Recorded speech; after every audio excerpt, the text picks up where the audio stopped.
Welcome back to your Ultimate Data Science course, and I'm super excited about today. I've got an incredible tutorial prepared for you. We're going to cover off a very important topic, and that is how to build models. Step by step. I couldn't hold myself. I had to add that extra line, step by step, to the name of the tutorial, because that is exactly what we're going to be looking at. I'm going to give you a framework for several different methods, and it's all going to be step by step. So let's jump straight into it. Do you remember the good old days when we had one dependent variable and one independent variable? Everything was easy and we just had a simple linear regression that we had to build and everything worked great. But now, in our data, we have all these columns. Those easy days are gone. Now all of these columns are potential predictors for our dependent variable, and there's just so many of them. And we need to decide which ones we want to keep and which ones we want to throw out. And you'll ask, why do we need to throw out columns? Why do we need to get rid of data? Why can't we just use everything in our model? Well, I can think of two reasons off the top of my head. Number one is garbage in, garbage out. If you throw in a lot of stuff into your model, then your model will not be a good model. It won't be reliable, it won't be doing what it's supposed to be doing. It's going to be a, so to speak, garbage model. And number two, at the end of the day, you're going to have to explain these variables and understand not just the math behind them, but actually what it means that certain variables predict the behavior of your dependent variable. And you will have to explain that to your executives, to your boss, to people you're presenting to. So if you have 1,000 variables, it's not going to be practical to try and explain that. So you want to keep only the very important ones, the ones that actually predict something. So how do we construct a model? This is the process of building the model, selecting the right variables. So how do we construct a model? Well, there are 5 methods that we're going to discuss of building models. Number 1 is all-in. Number 2 is backward elimination. Number 3 is forward selection. Number 4 is bidirectional elimination. And number 5 is score comparison. We're going to talk about each one of them just now. Before we do, I wanted to say that sometimes you'll hear stepwise regression. So stepwise regression actually refers to number 2, 3, and 4. Because those are like really the true step-by-step methods.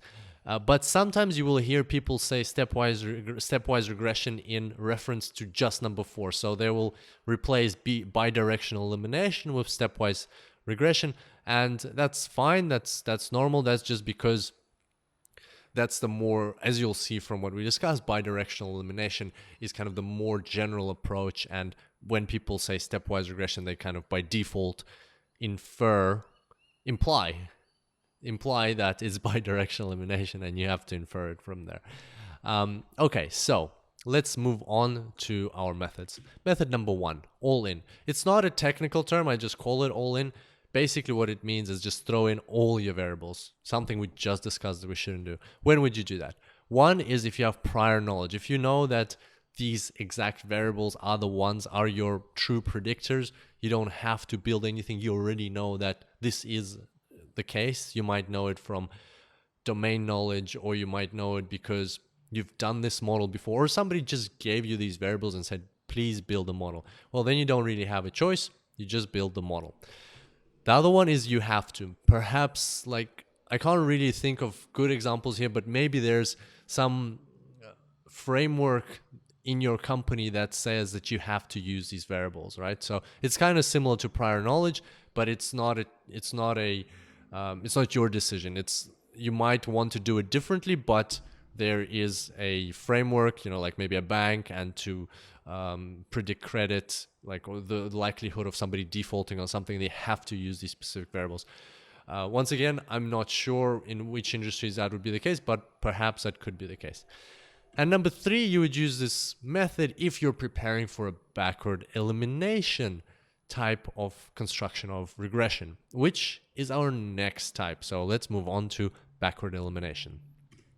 Okay, so here comes the step-by-step stuff. You might want to get your pens out and write these things down, because we're going to have a truly step-by-step method now. All right, backward elimination. First thing, step one, you have to select a significance level to stay in the model. So by default, we're going to go with 5%, so 0.05, and we're going to use it in the next step. So at the beginning, you decide on this significance level. Step two, you fit the full model with all possible predictors. So you kind of do that all-in approach, which we just talked about, and you put all of your variables into your model. And now we're going to start getting rid of them. Step three, you consider the predictor with the highest p-value. So remember those p-values that we talked about in, for instance, in Gradle or in any software, you can see them. So after you fitted the model, you'll see the one with the highest p-value. So if p is greater than your significance level, then you go to step four. And step four is you have to remove that predictor. So you remove basically the variable that has the highest p-value. And from step four, you fit the model without this variable. So there's a star here because I just wanted to remind myself to tell you that if you just remove the variable, obviously you can't just say that, okay, now I've got the new model. You have to actually refit the model. You have to recreate the model, rebuild it with the fewer number of variables. So if you had maybe, I don't know, 100 variables and you removed them, one of them, you have 99 now, well, you have to rebuild it. So the coefficients are going to be different, the constant is going to be different, and you need to perform that step because once you remove a variable, it affects all the other variables in your whole regression.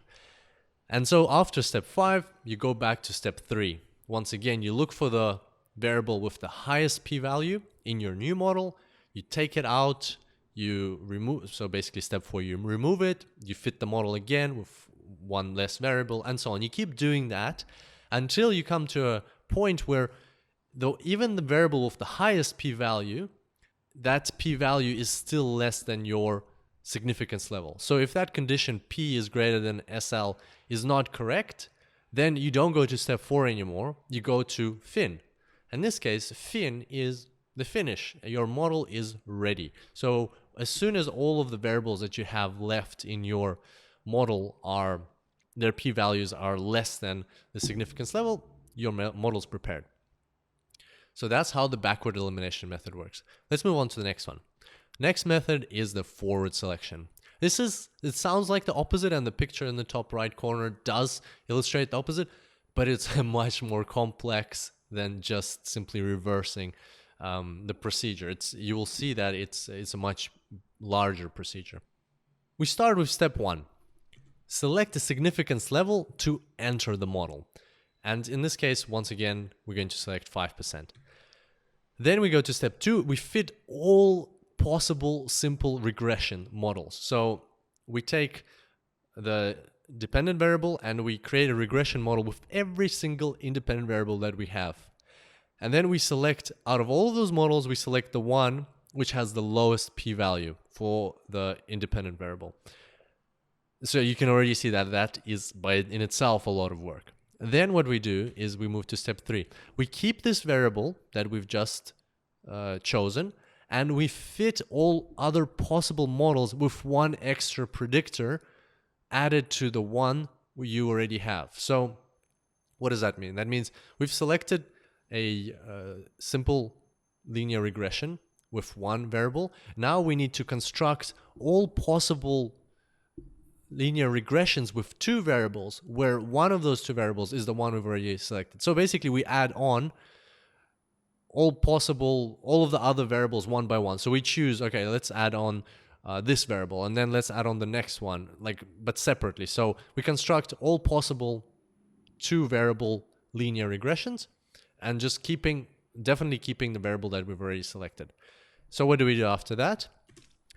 Out of all of these possible two variable regressions, we consider the one where the new variable that we added had the lowest p-value.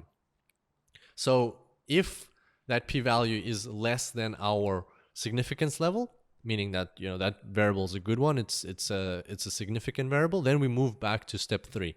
What does that mean? It means that now we have a regression with two variables, and now we will add a third variable, and we'll try all possible variables that we have left as our third variable. And then out of all of those models with 3 variables, we will go to step 4 and we'll select again the one with the lowest p-value for that third variable that we added. And we'll keep doing that. So basically we'll keep growing the regression model, but not just randomly. We'll be actually selecting out of the all of the possible combinations every single time and growing it with one variable at a time. And then we will only stop when the variable that we've added, it has a p-value that is greater than our significance level. So when this condition p is less than SL is not true, then we don't go to step 3, we finish the regression. Why? Well, because that variable that we just added is no longer, is not significant anymore. And we also know that we selected the one with the lowest p-value. So there's no other variable that we can add that its p-value will be greater, or will be less than SL. Any regression that we choose from then onwards, it will, the new variable will always be insignificant. And so here we finish the regression. And the trick here is that you keep not the current model, but the previous one.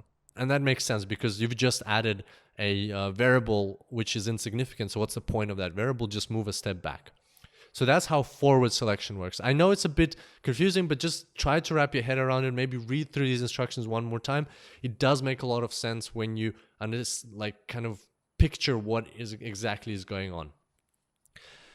And next, we're moving on to the bidirectional elimination. So this one, as you can assume or perhaps guess, it combines the two. Step 1, select a significance level to enter and a significance level to stay. So we're going to select in both cases 5%, but it's up to you what you select. Step 2, perform the next step of the forward selection, meaning that the one that we just discussed, so where new variables, when they enter, in order to enter, they have to be less than the significance level to enter. So basically add on a new variable based on the forward selection method. Step 3, perform all of the steps of the backward elimination process. So now, if you have 2 variables, start getting rid of them and see if you can get rid of any of them.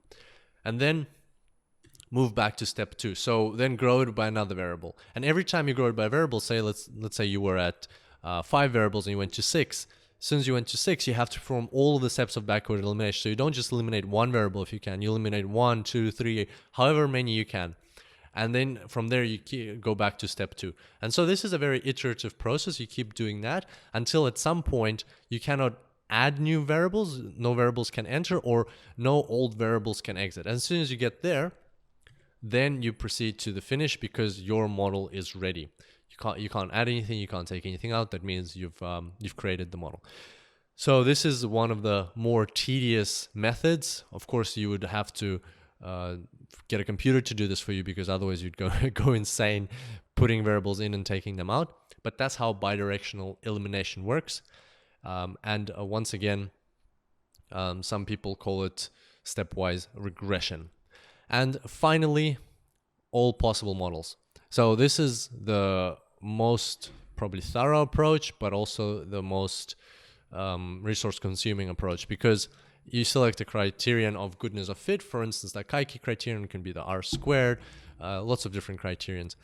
Then you construct all possible regression models. So if you had n variables, then there'll be a 2 to the power of n minus 1 total combinations of these variables, and that's exactly how many models there can possibly be. And then step 3, you select the one of these models with the best criterion that you're looking at. There you go, your model is ready. So sounds easy, but let's have a look at an example. Even if you have 10 columns in your data, you'll have 1,023 models. That's insane. That's an insane amount of models. And we're not talking about columns that you've already filtered out. So columns that you know, that's like in our example, you might have 5 or 6 columns. No, we're talking about when you get a data set that you just is pretty much raw and it has like maybe 100 columns. Like I've worked with data sets with around that, maybe 50 to 100, maybe more columns. And instead of going through them, what this method is suggesting, instead of going through them and picking out the ones that you think should be in your model, you just throw everything in. Well, it's not a good approach because basically it's growing exponentially. The number of models is growing exponentially, and it's very, resource consuming to get a result from this approach. And finally, so where have we come to? We've come to our conclusion. We have 5 methods of building models.